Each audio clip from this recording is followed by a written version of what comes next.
Friends, आज हम CPC का ऑर्डर 7 में से रूल 1 से लेकर के रूल 10B तक के डिस्कस करेंगे। इसका ऑर्डर 7 प्लेंट के बारे में बात करता है कि प्लेंट में क्या होगा। ऑर्डर 6 प्लेंट के बारे में पढ़ चुके हैं, लेकिन वो इंटरनल पार्ट और इसमें से उसके बॉडी फ्रेम में क्या क्या होगा वो ऑर्डर 7 बताता है प्लेंट के। इसका रूल 1 कहता है particulars to be contained in plaint. कुछ विशिष्टियां जो होती हैं उन्हें प्लेंट में लिखना है। वाद पत्र में अंतर्विष्ट की जाने वाली विशिष्टियां, क्या चीजें उसमें लिखी जाएंगी, उसके बारे में इसका रूल 1 बताता है। तो इसमें सबसे पहले स्टार्टिंग से चलेंगे तो सबसे ऊपर क्या लिखा जाएगा, न्यायालय का नाम जहां पर हमें इस सूट को फाइल करना है, न्यायालय का नाम हो गया। उसके बाद क्या होगा, वादी का नाम होगा कि वादी का नाम, वादी की उम्र, वादी की पता और वादी के पिता का नाम, डिटेल पूरा होगा वादी का। या और अगर एक से ज्यादा वादी हैं तो वादी गणों का डिटेल होगा। उसके बाद प्रतिवादी का वही बात डिटेल, टोटल डिटेल होगा, वादी का नाम, उम्र, पिता का नाम और पता। अगर एक से ज्यादा प्रतिवादी हैं तो उन सब का अलग अलग विवरण देना होगा। उसके बाद में अगर कोई व्यक्ति अवयस्क है, नाबालिग है या विकृत चित्र है, मतलब सोचने समझने की शक्ति उसके पास नहीं है, पागल है, तो उसको लिखेंगे। उसके बाद में उसका जो गार्जियन होगा, जो उसका संरक्षक होगा, उसको या उसका फादर होगा, उसका पूरा डिटेल लिखा जाएगा। थ्रू मतलब वो व्यक्ति और थ्रू द्वारा किसके, जो उस व्यक्ति को, जो उस केस को फाइल कर रहा है उसके द्वारा। उसके बाद में अगर उस केस का वाद हेतु कब घटना घटी, कब उस वाद को दाखिल करने की आवश्यकता हुई, मतलब वाद हेतु लिखना पड़ेगा कि वो चला रहा, क्यों वाद दाखिल कर रहे हैं, किस लिए दाखिल कर रहे हैं, किस लिए आवश्यकता पड़ी, तो उसको वाद हेतु कहते हैं। वाद हेतु लिखना पड़ेगा, इस कारण से ये वाद दाखिल करने की आवश्यकता हुई। उसके बाद में ज्यूरिडिक्शन की बात आएगी कि ज्यूरिडिक्शन उस कोर्ट में क्यों फाइल कर रहे हैं, तो उसका ज्यूरिडिक्शन लिखना होगा कि इसकी वैल्यू इतनी है, या इस यहाँ पर स्थित है, इसका थाना ये है, या इसका क्षेत्र ये है, जो उस न्यायालय का ज्यूरिडिक्शन आता, क्षेत्राधिकार आता, उसको लिखना पड़ेगा। उसके बाद में जो रिलीफ ले रहे हैं, रिलीफ लिखना पड़ेगा कि दावा में हम क्या चीज प्रेयर कर रहे हैं, क्या मांग रहे हैं कोर्ट से, वो लिखना पड़ेगा। उसके बाद अगर कोई धन की वाद है, पैसे के लिए वाद है, तो उस कितने धन की रिकवरी है, कितना हमारा धन गया है, उसके बारे में टोटल लिखना होगा। उसके बाद कोर्ट फीस, उस दावे की वैल्यू क्या होगी और उस वाद का जो निर्धारित किया गया उस वाद का फीस क्या होगी, कोर्ट के लिए न्यायालय फीस क्या होगी, उसके बारे में लिखना होगा। तो ये चीजें जितनी हैं वो हमें रूल 1 में बताते हैं कि प्लेंट में इन बातों को लिखना आवश्यक है। अब इसका रूल 2 कहता है इन मनी सूट, धन के वादों में क्या होगा। तो धन के वादों में क्या किया गया कि जो पैसा हमें वसूली करना है, जिस पैसे को हमें प्राप्त करना है, उस पैसे की संपूर्ण धनराशि को लिखना होगा कि हमें कितना पैसा उनसे प्राप्त करना है।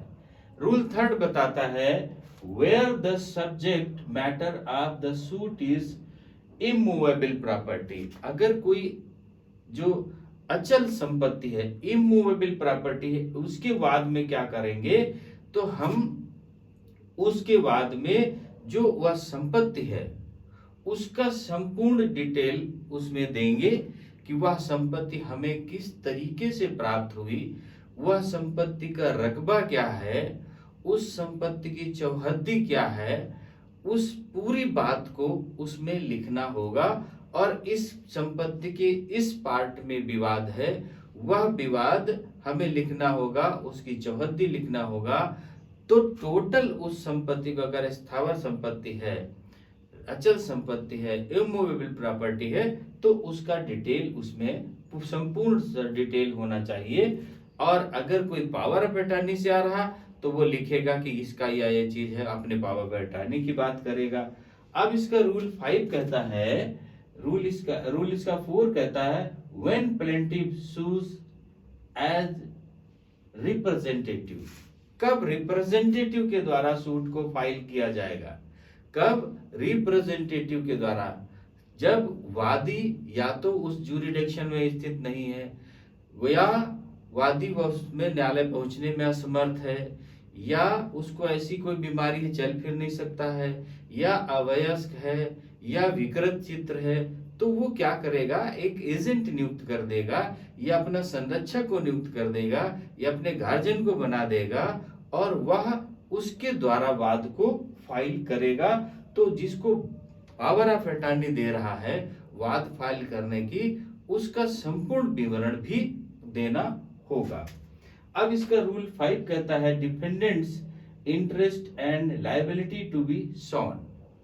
अब इसमें प्रतिवादी का, अगर प्रतिवादी उसमें है तो प्रतिवादी का अपना हित क्या है, हमको ये भी लिखना होगा कि प्रतिवादी जिसको हम बना रहे हैं, उस प्रतिवादी का उस प्रॉपर्टी में क्या हित है, उस प्रॉपर्टी में क्या हिस्सा है, उस प्रॉपर्टी के लिए वो क्यों विवाद कर रहा है, वो भी हमें लिखना होगा कि इस कारण से, इस वजह से, या ये हित निहित है तब ये विवाद कर रहा है, तो उसके हित को भी लिखना पड़ेगा।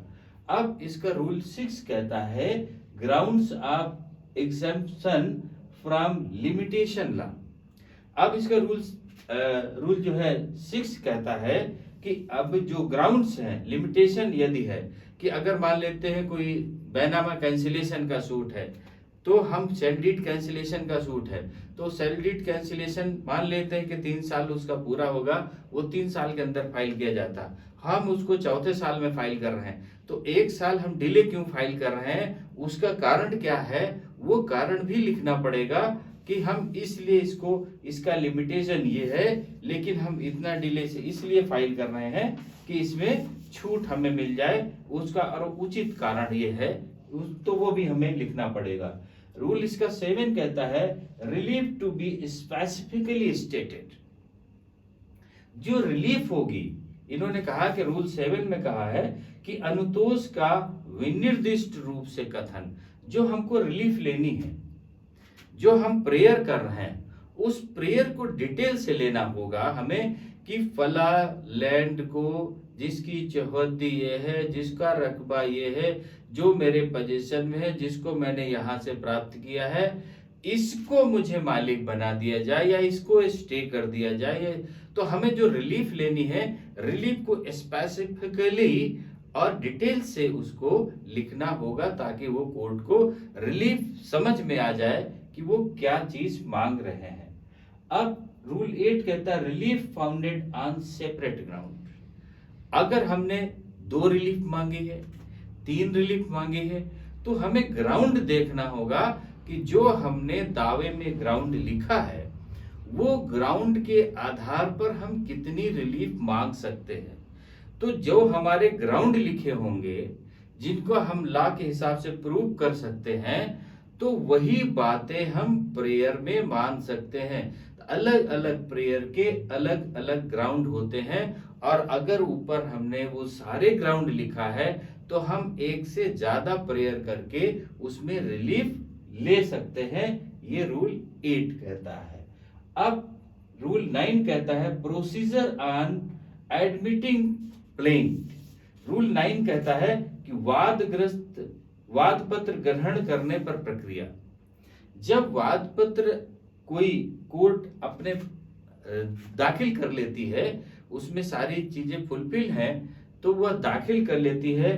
दाखिल करने पर क्या होगा कि जितने प्रतिवादी हैं, उतने प्रतिवादियों को एक एक दावे की प्रति, एक एक वाद की प्रति समन के साथ लगाते हुए कोर्ट के आदेश से, मतलब जिस दिन दाखिल हो गया उसके 7 दिन के भीतर जो भी न्याय शुल्क समन भेजने के लिए कहा गया, वो जमा करते हुए दाखिल करना होगा। मान लेते हैं रजिस्टर डाक से भेजने को कहा, तो रजिस्टर डाक का जो शुल्क होगा उसे कोर्ट में देना होगा, और 7 दिन के अंदर जितने प्रतिवादी होंगे हर प्रतिवादी के लिए एक एक वाद की कॉपी सम्मन के साथ अटैच करते हुए और उसकी फीस के साथ 7 दिन के अंदर जमा करना होगा। ये बात इसका रूल 9 कहता है। अब रूल 10 कहता है रिटर्न ऑफ प्लेंट, जो दावा है उसको कोर्ट वापस कर सकती है। यहां वापस ज्यूरिडिक्शन की बात कर दी। अगर कोर्ट ये कहता है कि जो दावा फाइल किया गया है वो दावा उसके क्षेत्राधिकार से परे है, मतलब उसके क्षेत्राधिकार में वो दावा नहीं आता, अगर उसके क्षेत्राधिकार से परे है तब उस दावे को वो वापस कर सकता है, लौटा सकता है। और ऐसा करने के लिए वो क्या करेगा, जिस दिन कोर्ट में केस फाइल किया गया वो तारीख डालेगा, और जिस दिन वापस कर रहा है वो तारीख डालेगा, और क्यों वापस कर रहा है उसका कारण भी लिखेगा। ये रूल 10 में कह दिया गया। अब अगर मान लेते हैं कि जिस दिन दावा दाखिल किया गया उस दिन उसको ज्यूरिडिक्शन के बारे में बात नहीं पता चली, या ज्यूरिडिक्शन के बारे में नहीं ध्यान दिया गया, और उसके बाद में नोटिस जारी कर दी गई और अपोजिट पार्टी उसमें से हाजिर हो गई, या नहीं हाजिर हुई लेकिन दावा रनिंग में आ गया, तो अब उसके लिए रूल 10A बना दिया गया। रूल 10A और रूल 10B बना दिया गया। अब रूल 10A कहता है power of court to fix a date of separate appearance in the court where plaint is to be filed after its return. जब दावा रिटर्न करने पर जिस कोर्ट में फाइल किया जाएगा उस कोर्ट में वह डेट फिक्स कर सकता है कोर्ट। मान लेते हैं कि अपोजिट पार्टी उसमें से अपीयर हो गई। अगर अपोजिट पार्टी अपीयर हो गई तो फिर क्या करेगा कोर्ट, वादी के प्रार्थना पत्र पर वह जो कोर्ट को वो जो प्लेंट को रिटर्न कर रहा है, वादी प्रार्थना कर सकता है कि उसको फला कोर्ट में ट्रांसफर कर दिया जाए जिसका ज्यूरिडिक्शन वहां पर है, और वहां पर सुनवाई के लिए इसकी एक डेट फिक्स कर दी जाए। तो कोर्ट अगर उसकी एप्लीकेशन को प्रॉपर और उचित समझता है तो कोर्ट उस पे इस आदेश को कर सकता है कि ये फला कोर्ट को स्थानांतरित की जाती है, और वहां पर वादी और प्रतिवादी इस तिथि को उपस्थित होकर के अपनी बात को सुनाएंगे।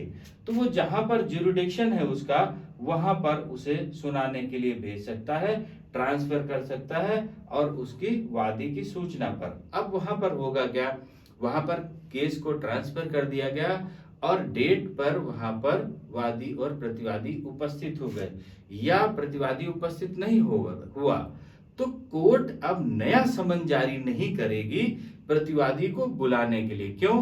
क्योंकि पहले कोर्ट में उसे मालूम हो चुका है कि ये केस इस कोर्ट में ट्रांसफर हो गया है और उसकी ये डेट फिक्स लगी है सुनवाई करने के लिए, तब फिर वो उसमें नहीं जा सकता। अब लास्ट पार्ट क्या आती, अगर कोर्ट ने ऐसा आदेश किया वादी के प्रार्थना पत्र पर कि वह इस कोर्ट में जाएगी और इस डेट को वादी प्रतिवादी उपस्थित होकर के अपनी बात को सुनाएंगे, तो अब वहां पर अपील करने का अवसर समाप्त हो जाएगा।